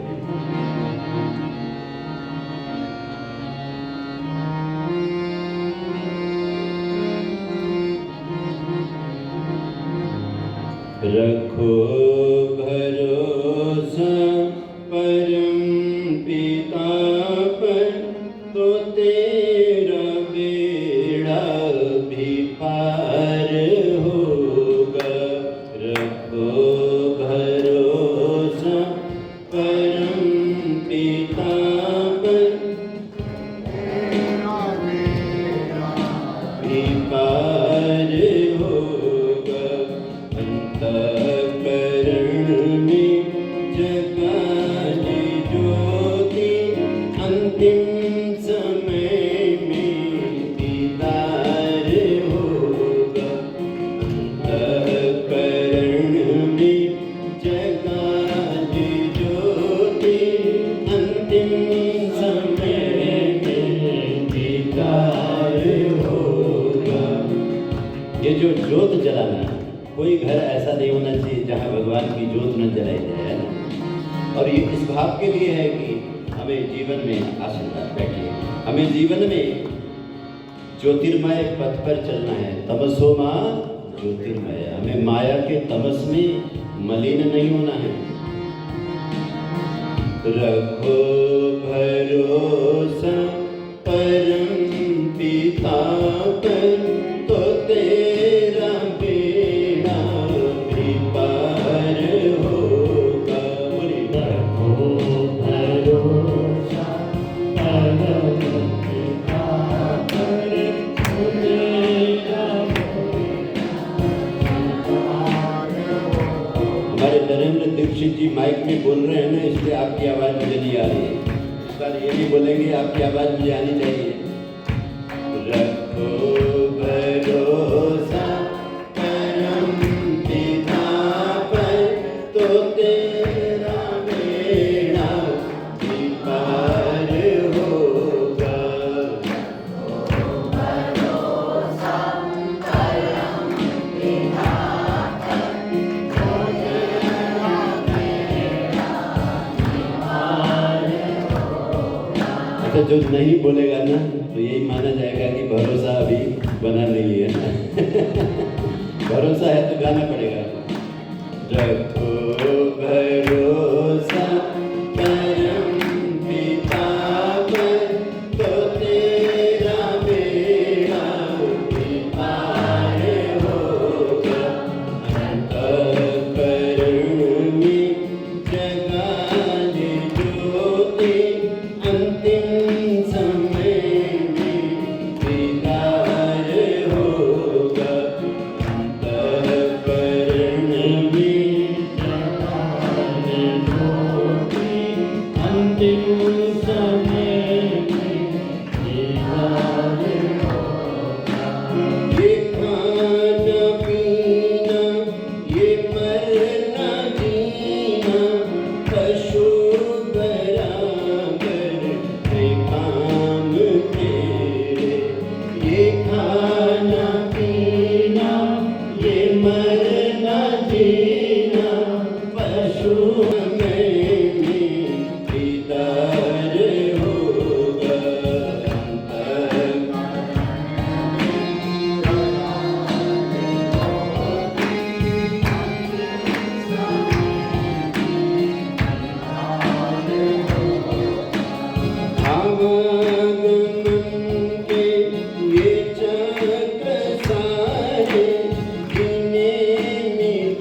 नटराज, वो जो शिव जी का नटराज वाला सीन है, दृश्य है, मानो उन्हीं का ही ये ब्रह्मांड जो है नृत्य कर रहा है। और अगर कोई कहे कि मैं उस सत्य को, उस शिव को, उस परम को बुला करके मायापति बन जाऊं और खूब मौज करूं, ये उसकी आसुरी संपदा है। और इस संपदा को जब व्यक्ति अर्जित करता है, इस संपदा में जब रहता है, तो दुनिया में बहुत तरह के क्लेश पैदा होते हैं। सोच करके देखो क्या कमी थी हस्तिनापुर में, क्या कमी थी भारतवर्ष में, जो आज अमेरिका अपने आप को सबसे बड़ा संपन्न, साधन संपन्न मानता है। वही स्थिति भारतवर्ष की थी महाभारत के समय। भारत उतना ही बलवान और शक्तिशाली देश था, सारे साधनों से भरा हुआ, लदा हुआ ये देश था, सोने की चिड़िया थी। अगर ये कौरव इस सत्य को स्वीकार करते कि ये सृष्टि हमने नहीं बनाई, ये प्रभु की, इस सृष्टि में प्रभु का ही नियम काम कर रहा है, और वो नियम धर्म से जुड़ा हुआ। ध्यान रखना, जितने भी कर्म करो उसके साथ धर्म जरूर लगाओ।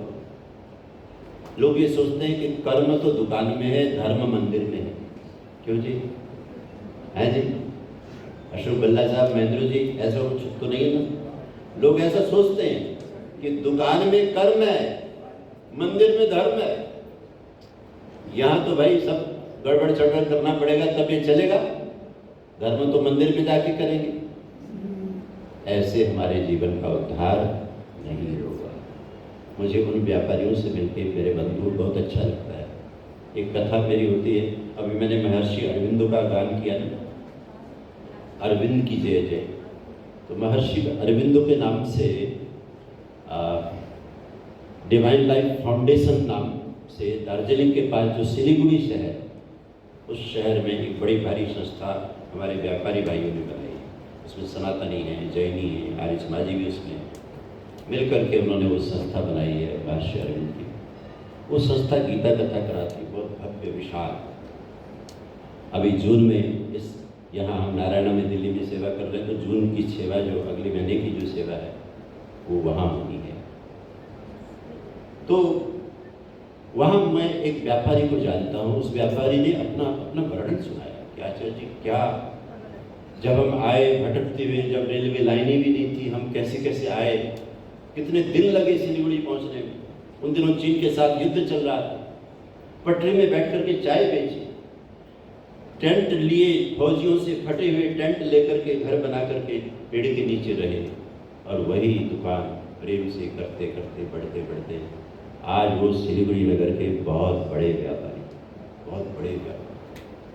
और ईमानदारी इतनी है मेरे बंधु कि लोग अपना लिस्ट और थैला उनकी दुकान में छोड़ करके चले जाते, और उस दुकान में जो सामान आपको मिलेगा, जब शाम को लौटते समय कार में डाल के ले जाओगे, उसमें 10-20-100 ग्राम ज़्यादा ही मिलेगा, 1 ग्राम कम नहीं मिलेगा। ऐसा सामान बेचता है और इतनी तरक्की करता है वो व्यापारी। और तानी भी कमाल की। हमारे आश्रम में शिविर हो रहा था, उनकी बहन आई हुई थी, तो उन्होंने देखा भाई संगत ज़्यादा हो गई, चेयर कम पड़ रहे हैं, उन्होंने सीधा सिलीगुड़ी फ़ोन कर दिया। भाई ने एकदम तत्काल मोबाइल में पैसे भेज दिए, 30,000 रुपये, गुरु जी से बोलो फटाफट कुर्सियाँ मंगाएं। तत्काल कुर्सी चली। मैंने कहा ये देखो मोबाइल का काम, कि अभी सुबह हमने बात की और शाम को सिलीगुड़ी की कुर्सियाँ हरिद्वार में लग गई। कौन कहता है ईमानदारी से कमाई नहीं होती? मिलो तो सही उन लोगों से जिन्होंने ईमानदारी से काम करके दुनिया में सुख भी पाया है, सुख बांटा भी है। तो कौन कहता है अरे दुर्योधन, अरे धृतराष्ट्र, अरे ये सब तुम लोग क्यों अधर्म कर रहे हो? तुम इतने सुंदर राष्ट्र को तबाह करने के लिए क्यों तुले हो? तुम थोड़ा सा सुनो तो सही, विदुर जी क्यों ऐसा बार बार कह रहे हैं? संजय आखिर क्यों ऐसा कह रहे हैं? क्यों व्यास ऋषि बार बार कह रहे हैं? व्यास ऋषि ने एक जगह महाभारत में बोला, ऊर्ध्व हस्तम विरोमेश। हमारे आर्य समाज के आचार्य जी बैठे श्याम जी, इनको पता है, स्वामी दीक्षानंद जी होते थे, आर्य जगत के बहुत बड़े विद्वान।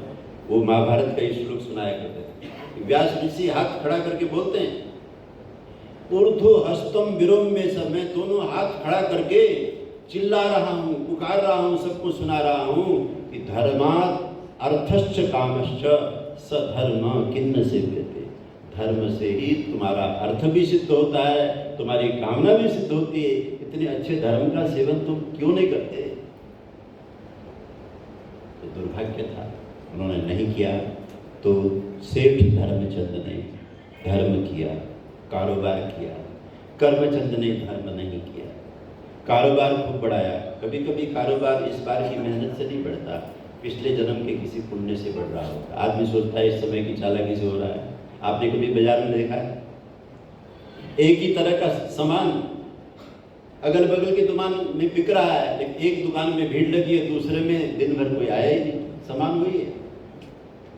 कोई है न, कोई हिसाब किताब है, कोई भगवान की लीला है, कोई उस नटराज का कोई नृत्य है, कोई नाच है, कोई व्यवस्था है, उसको समझो।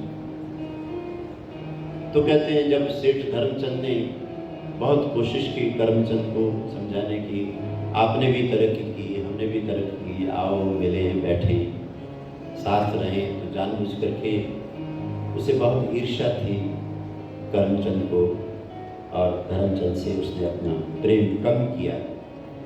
इसको देख करके कभी कभी मन खट्टा होता कि हम दोनों सबसे अमीर कहलाते हैं इलाके, और हम दोनों ने साथ साथ तरक्कियाँ की, आखिर क्या ऐसी वजह है?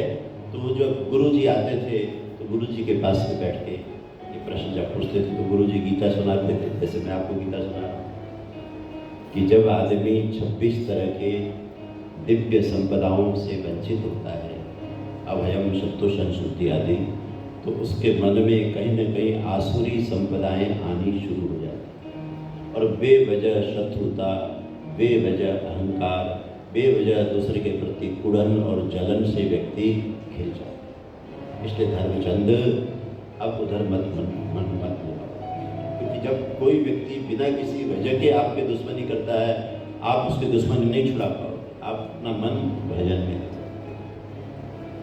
और गुरु जी से इतना प्रेम हो गया कि बेटों से कह के, पत्नी से सलाह करके कुछ दिनों के लिए तीर्थ के लिए हिमालय में जाते और फिर घर आते।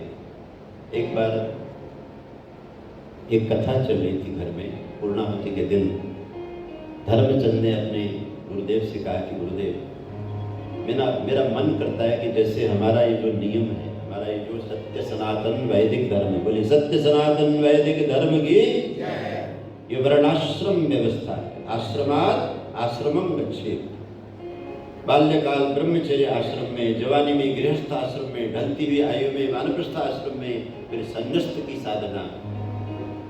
आज अगर ये हिंदू जागरण हो पाया है तो मेरे बंधु उन लोगों से हो पाया है जिन्होंने बिना लाल कपड़े पहने हुए ही संन्यास धर्म से भारत माँ की सेवा की। एक बार उन सब प्रचारकों के लिए ताली, आरएसएस के प्रचारकों के, जिनके घर में बड़े बड़े कारोबार चलते थे, बड़ी बड़ी सुख सुविधाएं थी, लेकिन वो बाहर आए, उन्होंने कहा कि त्याग। तो कहते हैं उसने कहा गुरुदेव आज पूर्णाहुति का दिन है, मेरा मन करता है कि हम भी पति पत्नी गृहस्थ से वानप्रस्थ में दीक्षित। तो कहते हैं देखो, इसके लिए तुम मन बना रहे हो, बहुत अच्छा है, लेकिन इसके लिए बहुत विनम्रता चाहिए, इसके लिए बहुत साधना चाहिए। दिखावे के लिए ये जो दीक्षा लेना है, कोई लाल कपड़े पहन रहा है, पीले कपड़े पहन रहा है, तरह तरह की वेशभूषा बना रहा है, उससे समाज में अव्यवस्था है। अपनी मन की स्थिति के अनुसार ही दीक्षा लेनी चाहिए। और ध्यान रखना, दीक्षा दी नहीं जाती, दीक्षा हमेशा ली जाती है। व्यक्ति पात्र, ये जो लोग लाइन लगा करके चेला बना रहे हैं हिंदुओं को, और गुरु लोग बांट रहे हैं कि मेरे इतने लाख मेरे चेले हो गए, इतने लाख तेरे हो गए, इससे भी हमारा देश बटा पड़ा है। ये भी अच्छी बात है। सत्य जब एक है, और फिर साधना जो है, साधना डिपेंड करती है व्यक्ति के अंतःस्थिति पर। अंतःकरण में जगा ले ज्योति। क्या तुम्हारे लाल कपड़े देने से कोई व्यक्ति संन्यास्त हो जाएगा, या 2 मंत्र कान में बोल देने से उसको विषय वासना से मुक्ति मिल जाएगी? ये व्यक्ति की बहुत बड़ी साधना होगी, त्याग की साधना। तो तुम इस साधना के लिए मन बना रहे हो, मुझे बहुत अच्छा लगता है। एक काम करो कि 1 वर्ष वानप्रस्थ की तैयारी करो। बोले क्या तैयारी? बोले ये जो तुम्हारी पत्नी है ना, ये अब रसोई में नहीं जाएगी, ये अब रसोई में नहीं जाएंगे। बहुएं जो कुछ भी बना के ला के परोसेंगी वही खाएंगे, और न कभी इच्छा प्रकट करेंगे कि ये खाना है, न तुम न ये काम घर में कर लो। अरबपति सेठ को एक गुरु दीक्षा सिखा रहे हैं, वो आपके लिए भी है, बहुत काम की चीज़ है। भगवान कृष्ण के चरणों में बैठे हो, गीता पढ़ रहे हो, कुछ जीवन को बनाने की योजना बनाई। जो हमेशा स्वादिष्ट खाने के लिए जीभ लपलपाती रहती है, इस पर नियंत्रण करो। क्या करोगे? ये खाना पीना, ये मरना जीना पशु बराबर है काम के। ये कोई बहुत बड़ी अचीवमेंट नहीं, बहुत बड़ी उपलब्धि नहीं। स्वयं पर नियंत्रण करना ये बहुत बड़ी चीज है। तो तुम दोनों ये साधना करोगे कि इस साधना में इस वर्ष तुम रसोई में नहीं जाओगे आप, और न कभी इच्छा व्यक्त करोगे कि ये खाना है, जो तुम्हें दिया जाएगा वो खाओगे। और अभी मेरे रहते हुए बच्चों को मत बोलना, नहीं तो तुम्हारे बच्चे मेरे पीछे पड़ेंगे कि हमारे माता पिता ने इतना कमाया है, इतना सुख है, इनको जो मर्जी खाने के लिए आप ये बंधन में डाल रहे हो।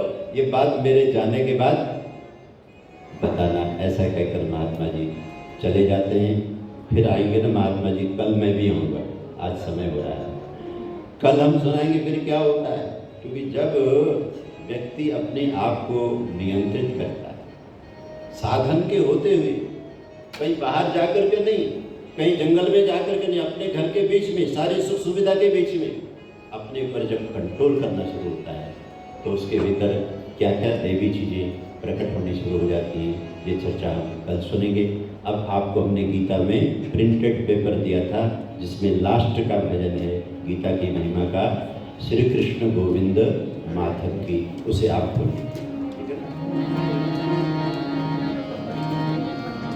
श्री कृष्ण गोविंद माधव की जय।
कर्म करो फल न मांगो, कर्म करो फल न मांगो,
हरि गंगा मैया की जय।